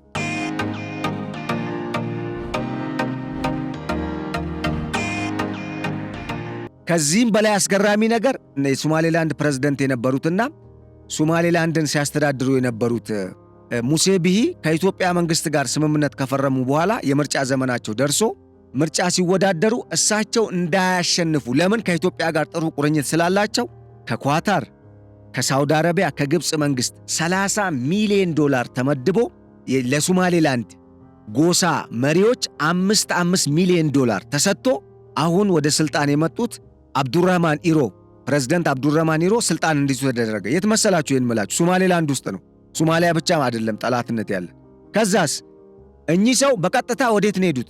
አንዴ ግብፅ፣ አንዴ ሳውዲ አረቢያ፣ አንዴ ዶሃ ኳታር ተመላለሱና መጨረሻ ላይ እሳቸው የተመረጡበት መንገድም አጌኒስት ኢትዮጵያ ሆነው ከኢትዮጵያ ጋር በመወዳጀት ኢትዮጵያ የበርበራ ወደብን በመጠቀሟ ምክንያት እና ሶማሌላንድ ጋር በምታደርገው የንግድ ግንኙነት ምክንያት የሚያገኙትን ገንዘብ እነኚህ በነዳጅ የናጠጡት ሀገራት ሊከፍሉ ካሳ ሊያደርጉ ነበረ እቅዱ። የተባበሩት አረብ ኤምሬትስ ጠራችሁ ይህን ሰውዬ። ከዛ ምን ብትለው የምር ነው የምነግራችሁ አንድ ሳምንት ነው ቆይቶ የመጣው አብዱራህማን ኢሮ። $10 ቢሊዮን እዛ ፈሰስ ያደረግነው አንተ እንድትቀልድበት አይደለም። በሳምንት ውስጥ ከስልጣን ትነሳለህ ወይስ ትሰራለህ የተባለው። ሌላ ምንም ጥያቄ አልቀረበለት። ጸጥ ለጥ ብሎ ወዲያው ከአቡዳቢ እንደመጣ ወደ አዲስ አበባ ነው ሄደው ከኢትዮጵያ ጋር በቃ ወደ ስምምነቱ ተግባራዊነት እንግባ ነው ያለው። ተመልከቱ እንግዲህ ምን ማለት እንደሆነ ይግባችሁ። እስከዚህ ድረስ ሄዶ ነበር የነኚህ ሰዎች አሻጥር። ሶማሌላንድንም ተቀሙ። ፑንትላንድ ደግሞ ጭራሽ አልቃይዳ አልሸባብና አይኤስአይኤስ ፑንትላንድን ቀጥሎ በቃ ዋና ማዕከላችን ነው የምናደርጋት። ለምን ሲባል የግብፅ አጀንዳ አራማጆች አይደሉ? ፑንትላንድን ማዕከል ካደረጓት ከፑንትላንድ ወደ ኦጋዴን ለመሄድ ቅርብ ነው። ከዛስ ወደ ኦጋዴን ሄዱና የኢትዮጵያን አዲሱን የጋዝ ፕሮጀክት፣ የማዳበሪያ ፕሮጀክት፣ የነዳጅ ፕሮጀክት ለማወክ ማለት ነው። ኢትዮጵያም ዋዛ አይደለችም። ጄኔራል ነው እዛ ቆንጽላ ጽሕፈት ቤት አምባሳደር አድርጋ የላከችው። ለምን? ጉዳዩ የጸጥታ ነው። ዋናው ኢንተረስት እዛ። ለምን? ዋናው የልማት ጥቅማችን ያለው ራሳችን ግዛት ውስጥ ነው። እዛ ጋር መሆን ያለበት የጸጥታ ጉዳይ ነው። እየሰራችበት ነው ያለችው። በዚህ ሁሉ የተሸነፈችው ግብፅ የሶማሊያ መንግስት ሕገ መንግሥት እንዲቀይር አደረገች። ሕገ መንግሥት ተሻሻለ። ሕገ መንግሥቱ ሲሻሻል የፕሬዝደንቱ የሥልጣን ዘመን እንዲራዘም፣ የሀገሪቱ የፓርላማና አጠቃላይ የፌዴራሊዝም አወቃቀር እንዲቀየር፣ ወደ ዩኒተሪዝም እንዲመጣ ተባለ። ሦስቱም ግዛቶች ከዚህ በኋላ ራሳችንን የቻልነን ከማዕከላዊ መንግሥቱ ጋር ያለንን ግንኙነት አቁመናል ብለው አወጁ። ከዛ ጁባላንድ ውስጥ የምትገኘውን በጣም ወሳኟን ቅድም የነገርኳችሁ የግብፅ ጦር እንዲሰፍርባት የተፈለገችው የጌዲዮ ግዛት ውስጥ ጦሩን አሰማራ። የሶማሊያ ፌዴራል ጦር ከሶማሊያ ማዕከላዊ መንግሥት የሄደው ጦር ከጁባላንድ ጦር ጋር ውጊያ ጀመረ። አንድ ሳምንት ውጊያ ተደረገ። ተቆጣጠረ የፌዴራል ጦር። በኋላ ላይ የጁባላንድ ጦር ሙሉ ትጥቅ ይዞ ገባ፣ አባረረው። ከዛ እዛ አካባቢ ኢትዮጵያ ከ3000 በላይ ወታደር አላት። ኬንያም በተመሳሳይ። እንግዲህ መረጃዎች እንደሚጠቁሙት አሁን ድረስ የግብፅ መንግሥት ያችን ቦታ ይፈልጋታል፣ ግን መጨረሻ ላይ ሊያገኝ እንደማይችል ስላወቀ አሁንም ድረስ ፍላጎት ቢኖረውም የሶማሊያ መንግሥት መግለጫ እንዲሰጥ ተገደደ።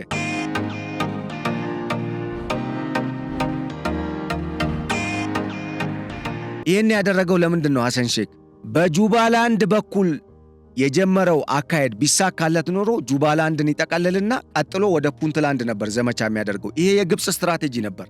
ኢትዮጵያና ኬንያ ቀደሙት። አሁን ጁባላንድ ከኬንያ ጋር በጣም የጠበቀ ግንኙነት ነው ያላት። የኬንያ ጦር ጁባላንድ ውስጥ አለ። አሁን ምን ያድርግ? የት ይግባ?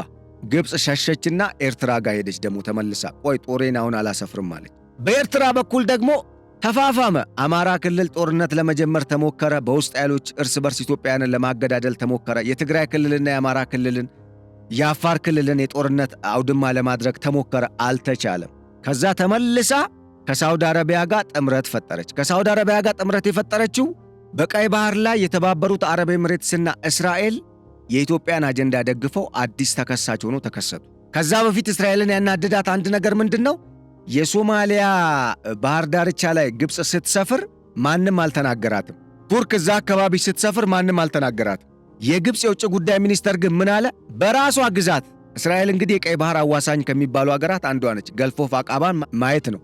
ጆርዳን፣ እስራኤል፣ ግብፅ እና ሳውዲ አረቢያ እዛ ጋር ይዋሰናሉ።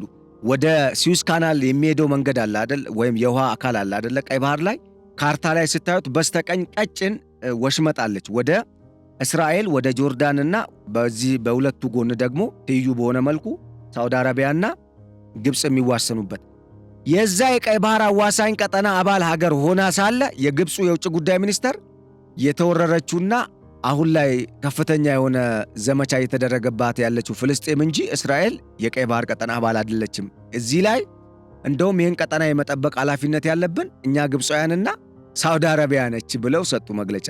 እስራኤል ከሳምንት ነው ከሁለት ሳምንት በኋላ ጠብቃ ሶኮትራ ደሴትን፣ ሃኒሽ ደሴትን የተቆጣጠረችውን የተባበሩት አረብ ኤምሬትስን ተጣምራ ቀጠናው ላይ አዲስ ደሴቶች ላይ ሰፈረች። ይሄ ስላሰጋት ሶማሊያንም ተወት፣ ኤርትራንም ጀርባዋን ሰጠችና አልቡራንንም እዛው ጨርስ አጀንዳህን ብላ የምትሰጠውን ብረት ሰጠችና ወደ ጦር ልምምድ ገባች። ግብፅ ጅዳ ወደብ አካባቢ ነው የጦር ልምምድ የተደረገው። ሞሪታንያ፣ ፓኪስታን፣ የሳውዲ አረቢያ ጦር፣ የግብፅ ጦር የተሳተፉበት ማለት ነው። ከዛስ የነ እስራኤል ሁኔታ አልዋጥልሽ ሲላት አሁን ደግሞ ምን አለች? ከሰሞኑ በጅቡቲና በሶማሊያ የባህር ዳርቻዎች እሰፍራለሁ ብላ መጣች። አሁን ይሄ በተሰማ በ3 ቀን ልዩነት ነው የሶማሊያው የአገሪቱ ጦር ሰራዊት አዛዥ ወይም ኢታማጆር ሹም የት ሄዱት? በእርግጥ ኢታማጆር ሹም ማለት አይቻልም። እነሱ ጋር ኢታማጆር ሹም ደረጃ ላይ የደረሰ እንትን የለም። ብቻ የጦር መሪ ዋና የአገሪቱ የጦር መሪ የፌዴራሉ መንግስት የጦር መሪ የት ሄደ? ግብጽ ካይሮ ከግብጽ መንግስት ጋር ሊወያይ።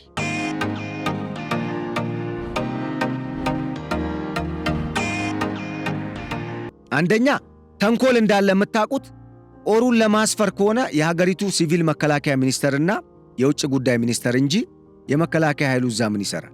ከሆነም መጀመሪያ ድልድል መግባባትና ስምምነት ላይ ከተደረሰ በኋላ የት አካባቢ ይስፈሩ የሚለው ከተለየ በኋላ ምን ያህል ጦር ነው የሚያስፈልገን፣ በምን ጉዳይ ላይ ነው በጥምረት የምንሰራው አይነት ውይይት ከሆነ ነው እንጂ ለማስፈር ተብሎ እንዴት ነው ገና እነሱ ወደዚህ ሳይመጡ የአንድ ሀገር ጦር የበላይ መኮንን ሌላ ሀገር ሄዶ ከዛ ሀገር ጋር የሚወያዩ? ይሄ እኮ በቀጥታ እኛ ላይ የተደቀነ የጸጥታ ስጋት የሚያሳይ ነው። በእነሱ ቤት እነሱ እኛን ሊከቡ። እንግዲህ ግብፅ እስካሁን የሄደችበት ርቀት አለሳካ ስላላት አላዋጣ ስላላት ተመልሳ በሶማሊያ በኩል ኢትዮጵያን ቢዚ ለማድረግ ሙከራ እያደረገች ነው። በሰሜንም ነገሩ የሚያዋጣ አልሆነም እያልኳችሁ። በቀጣይ ምን ይፈጠራል አብረን እናየዋለን። ነገር ግን እንድትገነዘቡ የምፈልገው የሶማሊያ የጦር መሪ አህመድ ፊቂና የግብፅ የጦር ሹማምንቶች በካይሮ ከትላንት ጀምሮ ስብሰባ ላይ ናቸው። የሶማሊያው የጦር መሪ በድብቅ ነው የሄዱት። መረጃው በኋላ ነው የተጋለጠው። በቀጣይ ምን ይፈጠራል አብረን እናየዋለን። ግን በዚህ ደረጃ የኛ ጥላቻ እንዳለ እንድታቁ ነው። ይሄ ደግሞ ግብፅ ለዘመናት ኢትዮጵያ ላይ ስትሰራ የነበረው አጀንዳ ውጤት ነው፣ የአሻጥር ውጤት እንደሆነ እንድታቁት ነው። እኛ እዚህ ላይ ደክመናል ኦፍኮርስ። ግን ይሁን አሁንም አልረፈደም። ነገሮች አሁንም ከኛ እጅ ቁጥጥር ውጭ አይደሉም። እንግዲህ ከቁጥጥራችን ውጭ ካልሆኑ እኛም አሁን ላይ ኮስተርና ቆፍጠን ብለን አስፈላጊ የሆነውን እርምጃ መውሰድ ነው መግባት ያለብን። እሽሩሩ አያስፈልግም ማለት ነው ከዚህ በኋላ። ለምንድን ነው ከተባለ ጦርነት አውዳሚ ነው፣ በቲማቲም አይደለም የሚደረገው። ግን መጥቶ እስኪገለን አንጠብቀውም። እኛም ሀገራችንን ብሔራዊ ጥቅማችንን የመከላከል መብት አለን። ዓለም አቀፍ ሕግ ይፈቅድልናል፣ ተፈጥሯዊ ሕግ ይፈቅድልናል፣ የሀገራችን የምንተዳደርበት ሕግም ይፈቅዳል ያስገድዳልም። በተጨማሪና ከሁሉም ነገር በላይ ደግሞ ጠላት እየገደለን ጠላት እያባላን አገራችንን ሊበትን ሲል ቁጭ ብለን የምናይበት ምንም ትርጉም ወይም ምክንያት ሊኖረን አይችልም። ሌላ ትርጉም አይሰጠውም። የነሱ አመጣጥ በቃ ሊያጠፉን ነው። ግብፅ ይሄ ነው ዓላማዋ። ምንድነው የሚሉት? እኔ እኮ በጣም የሚገርመኝ ለህዝብ ነው የምንታገለው የሚሉ ፖለቲከኞችም ጭምር ኢትዮጵያ ዩጎዝላቪያ ትሆናለች ይላል። አንተኑ ዩጎዝላቭ የባህር በር ስትጠይቅ የሀገር ውስጥ አጀንዳን የሀገር ውስጥ ተቃውሞን ለመቀልበስ ነው ይላል። የሀገር ውስጥ ተቃውሞን ሲጀመር መጀመሪያ ማን ያስነሳው? አንተ አይደለ እንዴ? ከግብፅ ጋር ተጣምራችሁ እናንተ ተቃዋሚ አይደለ እንዴ? ምንድነው የምንፎጋገረው? ማለት አንዳንዴ እኮ ስለ ሀገር ነው የምናወራው። እኔ ስለሆነ ቡድን ስለሆነ ግለሰብ አይደለም። ለምንድነው ህዝብ ላይ የምቀልዱት? ቢያንስ እኮ ለህዝብ የሚባል ነገር አለ። እስኪ ተመልከቱ ምዕራባውያንን የፈለገ ሲዋጉና የፈለገ ነገር ሲተቻቹ ሲጣሉ ቢውሉ በራሳቸው በፖለቲካ አመለካከት ያንን ጉዳይ ህዝብ እንዲባላበት አያደርጉም። ህዝብ ጋር አውርደው ህዝብን አያባሉበት። መቼ ነው ምን ሰለጥነው እንዴ? ይሄ እኮ የሀገር ህልውና ጉዳይ ነው። ሀገር በዚህ መልኩ ህልውናዋ አደጋ ላይ ነው የሚወድቀው። አካሄዳችሁን ፈትሹ።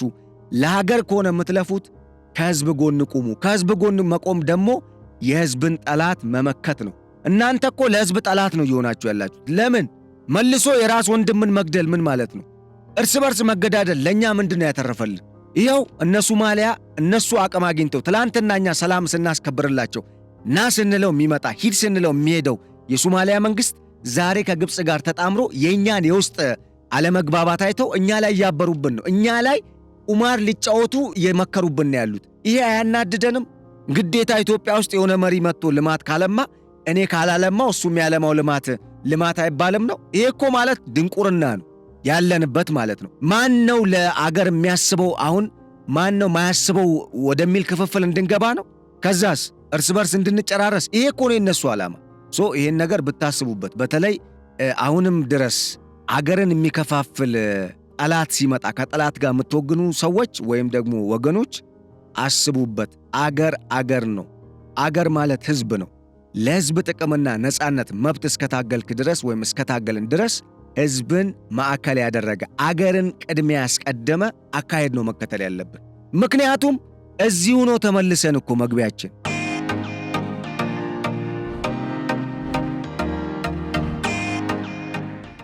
እሺ ወደ ሁለተኛው አጀንዳ ልለፍ። የራሽያ ጦር በቀይ ባህር ቀጠና ሊሰፍር ነው።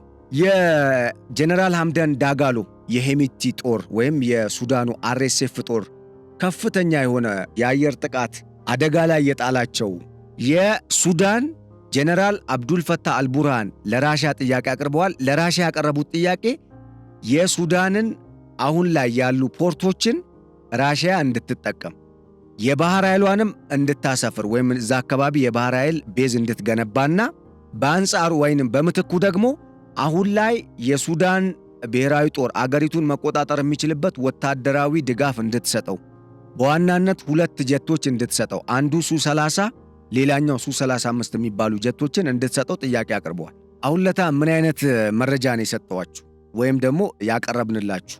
ኢሳያስ አፈወርቂ በፖርት ሱዳን በነበራቸው የ2 ቀን ቆይታ በጣም ደንግጠው በጣም ደግሞ ተሸብረው ነው ከአስመራ ወደ ፖርት ሱዳን ሄዱት። ለምን መሰላችሁ? መጀመሪያ ላይ የአሜሪካው አፍሪኮም ኮማንድ ዋና አዛዥ ዳግቪን ኤማር አንደርሰን ወይም አርኤም አንደርሰን አዲስ አበባ ገብተው ከኢትዮጵያ መንግስት ጋር ከጠቅላይ ሚኒስትር ዶክተር አብይ አህመድ ጋር ከኢታማጆር ሹሙ ፊልድ ማርሻል ብርሃኑ ጁላ ጋር ውይይት አድርገው ነው ሄዱት። ስለ ቀጠናዊ ጉዳይ፣ ሽብርተኝነትን በጋራ ስለመከላከል፣ የቀጠናውን ደህንነት ስለማስጠበቅ፣ ስለ ቀይ ባህር ቀጠና ደህንነትና ሰላም፣ ስለ ምስራቅ አፍሪካ ቀጠና ሰላምና ደህንነት፣ ስለ ዓለም አቀፍ አሸባሪ ቡድኖችን መከላከል፣ በአጠቃላይ በሁለቱ ሀገራት መካከል ያለውን ስትራቴጂካዊ ግንኙነት በሚመለከት ተወያይተው ሄዱ። የፈረንሳይ ጦር ደግሞ መጣ። ዋና አዛዥ ጭራሽ የምድር ኃይሉም ጀነራል መጡ። ፕሬዝዳንት ኢማኑኤል ማክሮን ከዚህ በፊት ኢትዮጵያ 2-3 ጊዜ ተደጋጋሚ መጥተው ጎብኝተዋል። የጣሊያኗ ጠቅላይ ሚኒስትር ጆርጂያ ሜሎኒ ኢትዮጵያ መጥተው ካስታወሳችሁ የህዳሴ ግድቡ ከመመረቁ ከቀናት በፊት ኢትዮጵያ ገብተው አንድ ዓለም አቀፍ ስብሰባ በኢትዮጵያ ተካሂዶ ተነጋግረው ነው ሄዱት። ኢትዮጵያ በጣም ያተረፈችበት ጉባኤ ነበር በነገራችን ላይ። ከዛስ የጣሊያን ጦር አሁን ከኢትዮጵያ ጋር ተጣምሬያለሁ አለ፣ የባህር ኃይሉ ጭምር። እንግዲህ ባህር አሁን በእጇ የሌላት ሀገርን የፈረንሳይ መንግስት የባህር ኃይሉን ልኮ ከኢትዮጵያ ጋር ሲጣመር የኢትዮጵያን ባህር ኃይል ሲያሰለጥን አስቡት። የራሽያ መንግስት የኢትዮጵያን ባህር ኃይል ሄድኳርተር በጃልሜዳ አዲስ አበባ ጃልሜዳ አካባቢ ሲገነባ ማለት ድጋፍ ሲያደርግ ግንባታው ላይ እንደገና የኢትዮጵያን ባህር ኃይል በሎጂስቲክስ ሲደግፍ ትርጉም ይሰጣል አይደል እንዴ? መቼም ኢትዮጵያ የባህር በሩን እንደማታጣቆ ግልጽ ነው። ይሄ ሁሉ ሲሆን ተኝተው የነበሩት ሰውዬ ከሰሞኑ እነኚህ ጀነራሎች ኢትዮጵያ መግባት ሲጀምሩ አሃ ነገሩ ለካ ተጨባጭ እየሆነ ነው፣ እኛ እንደምናስበው ለሾው አይደለም የኢትዮጵያ መንግስት የተናገረው። ምክንያቱም ጠቅላይ ሚኒስትሩ እዚህ ብልቃጥ ውሃ ውስጥ እኮ ልንደንስ አይደለም ወይ ልንዋኝ አይደለም፣ የባህር ኃይል ያዘጋጀ ነው ያሰለጠን ነው ብለዋል። መልእክቱ ግልጽ ነው።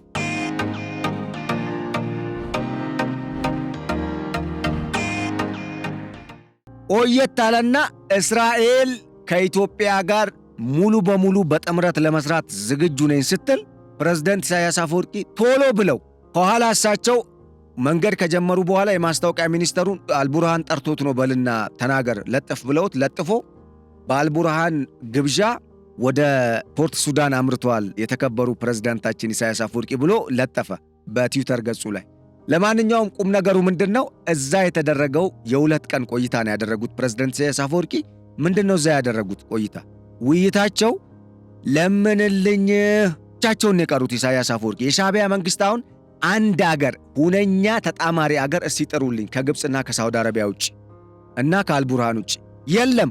እነሱ ደግሞ በግል ጉዳያቸው ተጠምደዋል። አሁን ለምን? የእስራኤልና የተባበሩት አረብ ኤምሬትስ አካሄድ በጣም ቀጠናው ላይ ውጥረትን ፈጥሯል። በተለይ እነ ሳውዲ አረቢያ ሰፈር ወይም መንደር ከፍተኛ ውዝግብ ተፈጥሯል።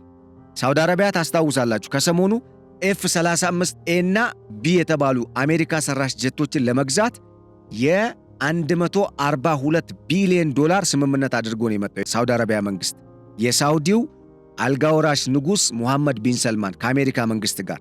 እንደውም ታስታውሱ ከሆነ ጠቅላላ የሳውዲ አረቢያ በአሜሪካ የሚኖራት ኢንቨስትመንት 600 ቢሊዮን ነበረ። ፕሬዝዳንቱ 600 ቢሊዮን ነው ሲሉ ፕሬዝዳንት ዶናልድ ትራምፕ በኦቫል ኦፊስ ውስጥ ወይም በቢጫው የቤተ መንግስቱ ክፍል ውስጥ ምንድነው ያሉት? አልጋወራሹ አይ ወደ 1 ትሪሊየን አሳድገናል ኢንቨስትመንታችንን ያሉት። ይሄ የጦር ጀት ዝም ብሎ የሚገዛ ይመስላችኋል? ቀጠናው ላይ የበላይ ለመሆን አዲስ የኃይል አስተላለፍ ስርዓት እየተፈጠረ ነው ያለው። ኳታርን በጥምረት ለመያዝ የሞከረው የሱዳኑ አልቡርሃንና የሻዕቢያው መንግስት ተነጥቋል በኢትዮጵያ። ለምን ሲባል እነ ሳውዲ አረቢያ ያሉበት ስብስብ ነው የነ ሻዕቢያ ስብስብ። ያንን ስብስብ ደግሞ እንደ ስጋት ነው የምትመለከተው ኳታር። ለምን እስካሁን ድረስ ሳውዲ አረቢያ ከኳታር ጋር ያልቋጨችው ኢሹ አላት ወይም ጉዳይ አጀንዳ አላት። ኳታር የኔ ግዛት ነች ብላ ነው የምታስበው ሳውዲ አረቢያ። ይሄ ደግሞ አስቡት ምን ያህል ጠላትነት እንደሚያመጣ። ስለዚህ ኳታር ከሳውዲ አረቢያ ይልቅ በቀጠናዊ ጉዳይ ከተባበሩት አረብ ኤምሬትስ ጋር ነው መስራት የምትፈልገው። ለምን ሳውዲን እንደ ስጋት ነው የምታያት። ለዛም እኮ ነው ሳውዲን እንደ ስጋት ስለምታይ ነው አንድ ቀን የሆነ ችግር ይመጣል በሚል ከኢራን ጋር ጥብቅ ቁርኝት የፈጠረችው። ኢራን ደግሞ እነ ሳውዲ ከሚፈሯቸው የቀጠናው ሀገራት አንዷ ኢራን ነች። በፊት ኢራቅ ነበረች፣ አሁን ደግሞ ኢራን ነች። ለዛም ነው ከአሜሪካ ጋር ጥብቅ ግንኙነት የመሰረቱት። አሁን እስራኤልን ይዋጋል የሳውዲ አረቢያ መንግስት አጌኒስት እስራኤል ሆኖ አያደርገውም። ለምን? አሜሪካ አለች ከኋላ። እስራኤል ደግሞ ጥቅሟ ከኢትዮጵያ ጋር ነው በዚህ ቀጠና ላይ የሚጠበቀው። ስለዚህ ሳውዲ አረቢያ እንደታሰበው የሻዕቢያ መንግስትን ይረዳል ብላችሁ ታስባላችሁ? አይረዳም። ምክንያቱም ኢትዮጵያ በአጋርነት የተጣመረቻቸው አገራት አሜሪካ፣ ፈረንሳይ፣ ራሷ ራሽያ፣ እስራኤል፣ የተባበሩት አረብ ኤምሬትስ፣ እንደውም ግለጽልኝ ካላችሁ እና አዘርባይጃን፣ አሁን በቅርቡን ሲንጋፖር፣ ማሌዥያ፣ ራሷ ቻይና ለኢትዮጵያ የባህር በር ጥያቄ እንደምትደግፍ ማረጋገጫ ሰጥታለች። ከእንደገና የአውሮፓ ህብረት አባል አገራት የሆኑት እንደ ጀርመን ያሉ አገራት፣ ኔዘርላንድ፣ ስዊዘርላንድ፣ ኖርዌይ፣ ፊንላንድ፣ የእንግሊዝ መንግስት ደግሞ በብሬግዚት ስምምነት መሰረት ከአውሮፓ ህብረት ወጥቶ ብቻውን ቢሆንም ግን የእንግሊዝ መንግስትም የኢትዮጵያ መንግስት አቋም ደግፏል። ይሄ ሁኔታ አላባቸው ኢሳያስ።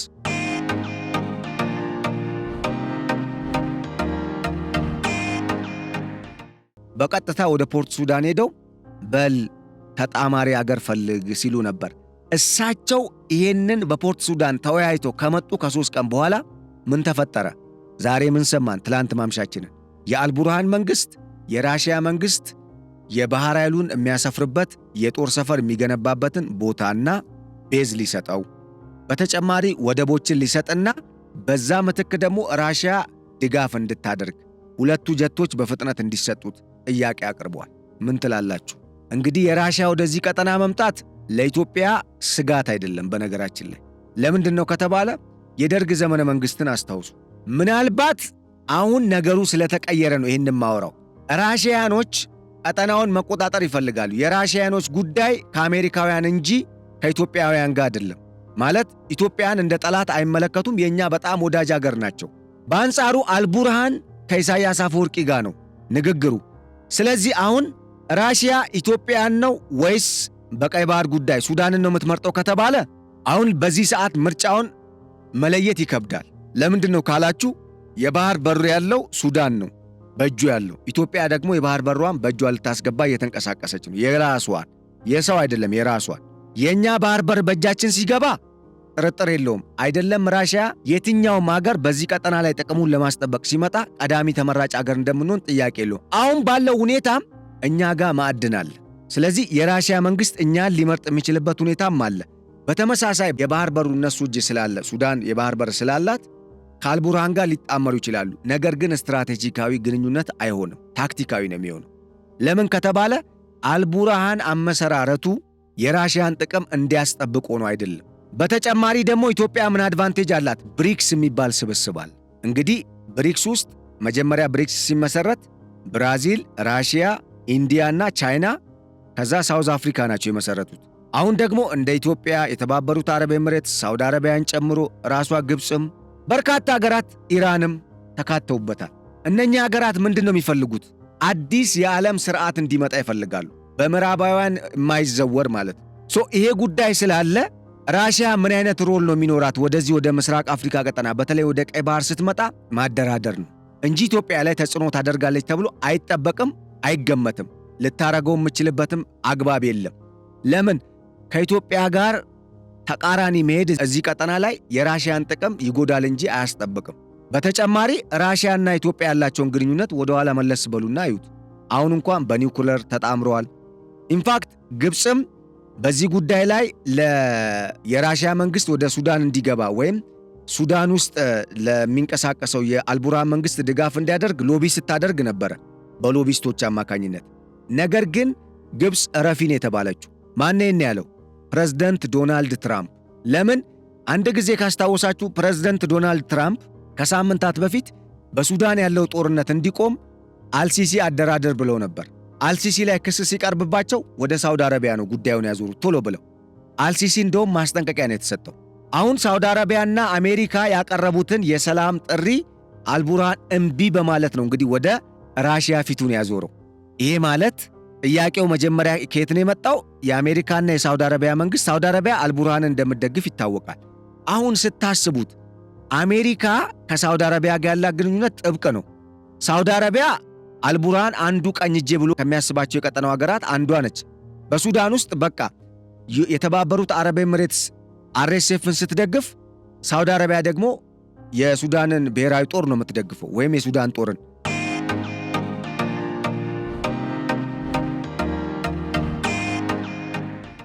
አሁን ጀነራል ሐምደን ደጋሎ ወደ አቡዳቢ ሲጠጉ አልቡርሃን ደግሞ ወደ ሪያድ ነው የተጠጉት ማለት ነው።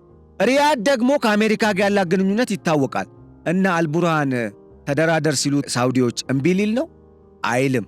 አንድ ሁለተኛ፣ ግብፅ በዚህ በመካከለኛው ምስራቅ የአረቡ ባህረ ሰላጤ አገራት መካከል በጣም አሁን ላይ ብቸኛ አለኝ የምትለው አጋር ሳውዲ አረቢያ ነው። ታዲያ ሳውዲ አረቢያ አሜሪካ የምትላትን እምቢ አትልም። አሜሪካ የምትላትን እምቢ ካላለች ግብፅ ትገደዳለች? አትገደድም? እዩት። ይህንን ነው ጂኦፖለቲክሱ፣ ይህንን ነው የሚያስረዳው።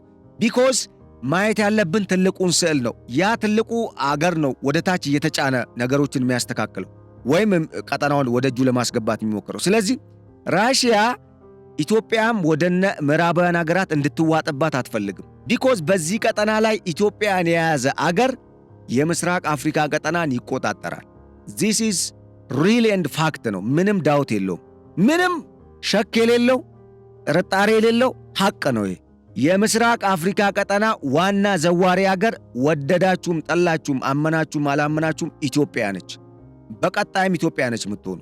ስለዚህ ራሽያ ኢን ዘ ኤክስፔንስ ኦፍ ኢትዮጵያ ሱዳንን ለማትረፍ አትሄድም፣ ይታወቃል። በተጨማሪ ራሽያና ኢትዮጵያ መካከል ከሱዳን በላይ በጣም እጅግ የጠነከረ ከሱዳን ብቻ አይደለም ከቀንዱ አፍሪካ ሀገራትና ከመካከለኛው ምስራቅ ሀገራት በጣም የተለየ ግንኙነት ያላት ራሽያ ከኢትዮጵያ ጋር እምነትም ያላት ኢትዮጵያ ላይ ነው። ስለዚህ አሁን ጉዳዩ ታክቲካል ነው የሚሆነው። ታክቲካል ደግሞ የረጅም ጊዜ ግንኙነት አይሆንም። ቢኮዝ ራሽያኖች ለምንድን ነው ይህን ነገር የሚፈልጉት? አንድ በሱዳን ውስጥ የማዕድን ቅርምት አለ፣ እዛ ውስጥ እጃቸው አለበት። ሁለተኛ አፍሪካ ውስጥ ዘልቀው መግባት ይፈልጋሉ። አብዛኛው ከ2020 ጀምሮ እኮ ወደ 12 መፈንቅለ መንግስት ነው በዚህ ምድር ላይ የተካሄደው አፍሪካ አህጉር ውስጥ። አብዛኛዎቹ መፈንቅለ መንግስቶች ራሽያ ከኋላ አለችባቸው። አንዳንዶቹ ደግሞ ሲአይኤም አለባቸው። ራሳቸው ሲአይኤዎች በአብዛኞቹ የመፈንቅለ መንግስቶች ውስጥ እጃቸው አለበት። በተዘዋዋሪ ግን ይነቅፋሉ ደግሞ ዞረው። እና አሁን ምንድነው የአልቡርሃን መንግስት እነኚህን ጀቶች ካገኘ ሄሚቲ ላይ የበላይነት ወስዳለው በሚል ነው። የሚገርመው ነገር ግን ሄሚቲን ዩኤኢ እና የምዕራቡ ዓለም ሀገራት በሚገርም ሁኔታ በርካታ በእንደዚህ አይነት ሰራዊት እጅ ሊኖር የማይችል ከባባድ መሳሪያዎችን ነው ያስታጠቁት። ይሄ ባለበት ሁኔታ በቀጣይ ምን ሊፈጠር ይችላል? አብረን የምናየው ነው የሚሆነው። የኢትዮጵያን ወሳኝ 3 አማራጮችን በሚመለከት በጣም ብዙ ሰዓት ነው ዛሬ ወሰድነው። በቀጣዩ ጊዜ የበለጠ ሌሎች ከዚህ በፊት እናቀርብላችኋለን ያልናቸውን መረጃዎችም ጨምረን እንደዚሁም ሌሎች ሐሳቦችንም አካተን የምናቀርብላችሁ ነው የሚሆነው። ቀጠናው ግን በዚህ አይነት ሁኔታ ነው ያለው። በኢትዮጵያ መንግስት በኩል ይህንን ጉዳይ በሚመለከት እስካሁን የወጣ ነገር የለም። የራሽያ መንግስት ጉዳዩን በሚመለከት መግለጫ አልሰጠም።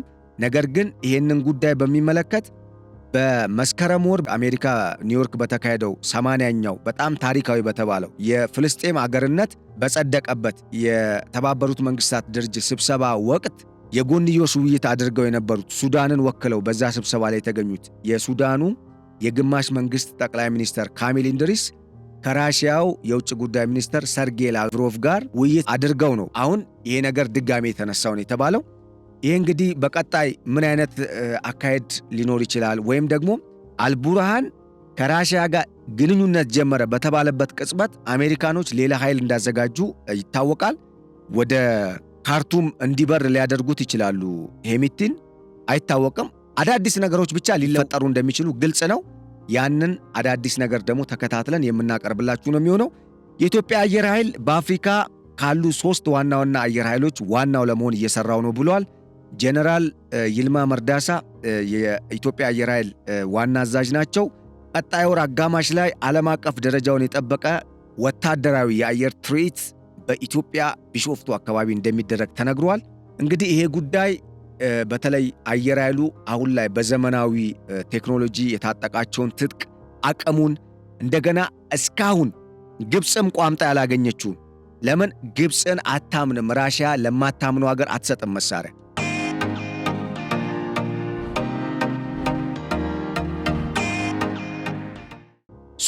ግብፅም ራሷ ቋምጣ ያጣችውን ሱ-35 ጀትን ሌሎችም በጣም ወሳኝ የተባሉ የእስራኤል ሰራሽ፣ ፈረንሳይ ሰራሽ፣ ቻይና ሰራሽ፣ ኢራን ሰራሽ እንደዚሁም ደግሞ ኢትዮጵያ ሰራሽ የሆኑ ራሳቸው ድሮኖችና ተተኳሽ መሳሪያዎች፣ ሌሎች የተለያዩ ነገሮች ኢትዮጵያ አሁን ታጥቃለች። እነኛ የአየር መቃወሚያዎች እንደዚህ የኢትዮጵያ አየር ኃይል ያለውን አቅም የሚያሳዩ ትርኢቶች እንግዲህ በዓለም አቀፍ ደረጃ ደረጃውን በጠበቀ መልኩ የሚካሄድ ነው የሚሆነው። ይህንን አየር ኃይሉ አስታውቋል። በአፍሪካም ካሉ በጣም የሰላም ጥሪ የሚሰማና አዳምጦ ሰላምን የሚቀበል እንዳለ ሁላ ሰላምን ደግሞ ዝም ብሎ መስማት እንጂ ማዳመጥና መረዳት የማይፈልግ እና ሰላም የማይገባው የማይወድ አካልም ያለበት ቀጠና ውስጥ ስላለን ያው በኃይልም ራስን በማደራጀት አስፈላጊ ሆኖ ሲገኝ ያው ነው ግድ ነው። ከህልውና የሚበልጥ ነገር የለም። እርምጃ ይወሰዳል ማለት ነው በኢትዮጵያ መንግስት በኩል። ምክንያቱም ሀገርን ለመውረር የመጣ የትኛውም ጠላት ኢትዮጵያ ላይ ቦታ እንዲኖረው አይፈለግም። በተለይ እንደ ግብፅ ያለ አረመኔና ሰይጣን አገር ደብዛዋ ነው መጥፋት ያለበት። እሷም እየሰራችብን ነው፣ እኛ ደግሞ እየበለጥን ነው። አሁን በዲፕሎማሲ በቀጣይ የተለያዩ ጥረቶች እንደሚደረጉ ይታወቃል። ያንን ተከትሎ እንግዲህ አዲስ ለውጥ በኢትዮጵያ በኩል እንደሚታይ ይታመናል። ነገር ግን አንድ ነገር የምናገረው ነገር እስካሁን በተካሄደው ርቀት የታዩ አጠቃላይ እንቅስቃሴዎችና የመጡ ለውጦችን ስናይ ኢትዮጵያ የቀይ ባህር በር ቀጠና አባል መሆኗ የማይቀርና የባህር በሩን ደግሞ ማስመለሷ ግድ እንደሆነ መገንዘብ እንዳለባችሁ ነው። ለዚህ ደግሞ ሁላችሁም ተባባሪ መሆን እንዳለባችሁ መግለጽ እወዳለሁ። ይህን ስል ከምን አንጻር ነው? እኔ ማወራው ስለ ሀገርና ስለ ሕዝብ ብቻ ነው። ይሄ የሀገር ብሔራዊ ጥቅም ነው። እዚህ ላይ ዲያስፖራ ሆንክ፣ አገር ውስጥ ያለ ሆንክ፣ ባለስልጣን ሆንክ፣ ተራ ዜጋ ሆንክ፣ ተራ ስል ደግሞ ንቀት አይደለም። ሲቪል ስታተስ ላይ ያለ ስልጣን ላይ የሌለም ሆንክ፣ ማንኛውም ዜጋ ለሀገሩ አሁን ግዴታውን የሚወጣበት ማንነቱን የሚያሳይበት ወቅት ላይ እንዳለን ተገንዘቡ ለማለት ነው። ይህንን ካልኩኝ እንግዲህ በቀጣይ በሌሎች ርዕሰ ጉዳዮች ዳግም እስክንገናኝ መልካሙን ሁሉ እመኛለሁ። ባላችሁበት ሰላም ሁኑልን። ሰላም ለእናንተ፣ ሰላም ለሁላችን፣ ሰላም ለሀገራችን፣ ሰላም